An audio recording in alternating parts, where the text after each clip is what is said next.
आप सबों को जय मसीह की। आज का विषय यहोशू की बुलाहट और परमेश्वर की वाचा। यहोशू 1 अध्याय 1 से 9 पद। दोस्तों, अब परमेश्वर का दास मूसा मर चुका है और परमेश्वर ने यहोशू को बुलाहट दिया। अब तक परमेश्वर मूसा से बातें करता था और मूसा को बुलाता था, और परमेश्वर ने मूसा के द्वारा बहुत बड़े बड़े काम किए। 10 आज्ञाएं और व्यवस्था की 5 पुस्तकें जो है मूसा ने लिखी, और इजराइलियों को मिस्र देश से जो है मूसा ही निकाल के लाया। लेकिन अब वो मर चुका है और परमेश्वर ने अब यहोशू पर चित्र लगाया और यहोशू को बुलाया और यहोशू से बातचीत किया और उससे कहा, देख मेरा दास मूसा मर चुका है, मर गया है, और तू मेरी सारी प्रजा समेत यरदन पार होकर उस देश में चला जा जो मैं देता हूँ, अर्थात जो है कनानियों, हित्ती, अमोरी और परिज्जियों का देश। कनान देश में पहुंच जा। और परमेश्वर यहोशू से बातें करता है दोस्तों। लेकिन दोस्तों, यहोशू से जो बातें करता है, यहोशू बुलाड़ देता है, और बहुत सारे लोग जो है परमेश्वर की भक्ति करते थे, प्रार्थना करते थे, और यहोशू भी बहुत साहसी व्यक्ति था और कालेब भी बहुत साहसी व्यक्ति था। लेकिन परमेश्वर ने कालेब को नहीं चुना, यहोशू को क्यों चुना और किसी को क्यों नहीं चुना दोस्तों?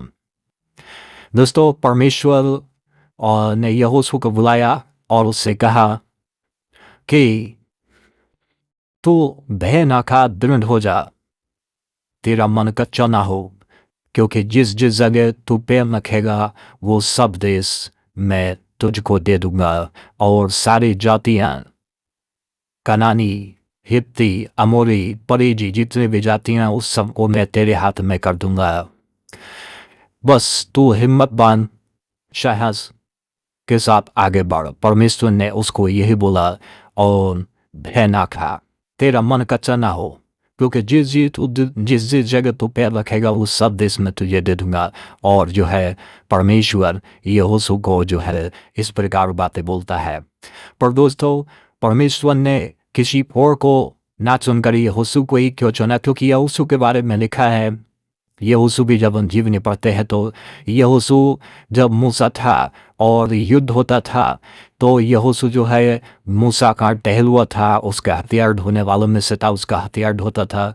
और दूसरा, वो जहाँ मूसा जाता था यहोशू को साथ ले जाता था, ठीक वैसे ही जैसे यीशु मसीह पतरस, याकूब और यूहन्ना को साथ ले जाते थे, और मूसा यहोशू को साथ ले जाता था, और वो हर तरीके से ट्रेंड था और परमेश्वर से जो है बराबर प्रार्थना करता था और परमेश्वर का भय मानता था। और यहोशू के बारे में लिखा है कि वो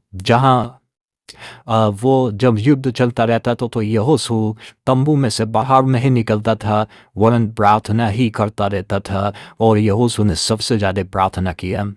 दोस्तों, कोई व्यक्ति यदि परमेश्वर चाहता है कि उसको चुने और वो प्रार्थना नहीं करता है तो वो परमेश्वर के चुनाव में नहीं आ सकता है। आपको परमेश्वर के चुनाव में आना है तो आपको प्रार्थना करना होगा दोस्तों।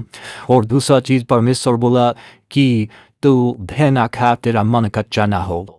दोस्तों, आज की ऐसी परिस्थिति है, डरपोक लोगों को परमेश्वर की ज़रूरत नहीं है। परमेश्वर कहता है हर एक व्यक्ति से कि तू भय ना खा, तेरा मन कच्चा ना हो, तू जहाँ जाएगा तेरा परमेश्वर यहोवा तेरे साथ जाएगा। दोस्तों, परमेश्वर ने यहोशू से कहा, बस तू इतना कर कि व्यवस्था की ये पुस्तक तेरे चित्त से कभी न उतरने पाए। दिन और रात इसी में ध्यान दिए रहना और इसमें लिखी हुई बातों के अनुसार करने की चौकसी करना।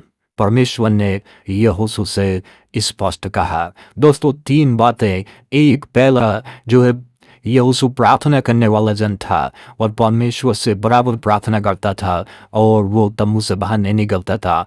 और उसने दूसरा, परमेश्वर के दास मूसा की उसने सेवा किया और उसका टहलुआ बना रहा दोस्तों। और बहुत नम्रता के साथ यहोशू मूसा के आज्ञाकारिता में रहा दोस्तों।